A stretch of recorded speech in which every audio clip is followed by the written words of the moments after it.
जानती हूँ कि नूर सच है और सालार झूठ। मुझे उनकी पहली बीवी हूर के कत्ल के बारे में इंफॉर्मेशन चाहिए थी। नूर हूर की सखी जुड़वा बहन है। अब नूर चाहिए, सिर्फ नूर।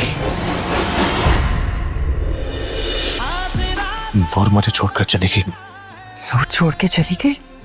क्यों? मुझे मैं यही जानना चाहती हूँ कि एक्सीडेंट हुआ था या करवाया गया था।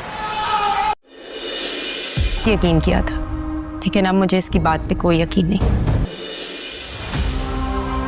अरुष्मा के सामने अब सालार की हकीकत आ गई होती है और उससे अब ये बात बिल्कुल भी बर्दाश्त नहीं हो रही होती। वो तो सालार को ही सच्चा समझ रही होती है। अब उसने नूर की बातें सुन ली होती हैं तो उसे यकीन हो जाता है सालार झूठ बोल रहा है। इसीलिए वो नाराज होकर अपनी माँ के घर चली जाती है। तो सालार उसको मनाने के लिए उसकी माँ के घर आएगा तो अरुष्मा अपनी माँ के सामने सालार से ये बात कहती है, अब मुझे यकीन हो गया है नूर सच्ची है और तुम झूठ बोल रहे हो। मैंने तुम पर बहुत ज़्यादा एतबार किया है और यही मेरी सबसे बड़ी गलती है। मुझे ऐसा नहीं करना चाहिए था और मुझे तो तुम्हें खुला का नोटिस भी भिजवा देना चाहिए था। और जैसे ही सालार ये बात सुनेगा उसकी ईगो हर्ट हो जाएगी और उसे अरुष्मा पर बहुत ही ज़्यादा गुस्सा भी आ जाएगा और वो अरुष्मा को गले से पकड़ लेता है और उसे यही बात कहता है, बहुत हो गई तुम्हारी बकवास, आज के बाद मैं तुम्हारी कोई भी बकवास नहीं सुनूंगा और मैंने गलती कर दी।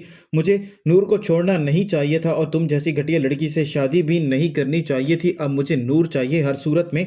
और वो अरुष्मा को नीचे धक्का भी दे देता है जिसकी वजह से उसे चोट भी लग जाती है। सालार तो वहां से चला जाता है लेकिन सालार को इस बात का अंदाज़ा ही नहीं होता कि अरुष्मा उसके खिलाफ FIR दर्ज करवा देगी और अरुष्मा सालार पर FIR कटवा देती है जिसकी वजह से पुलिस सालार को उसके घर गिरफ्तार करने के लिए पहुंच जाएगी।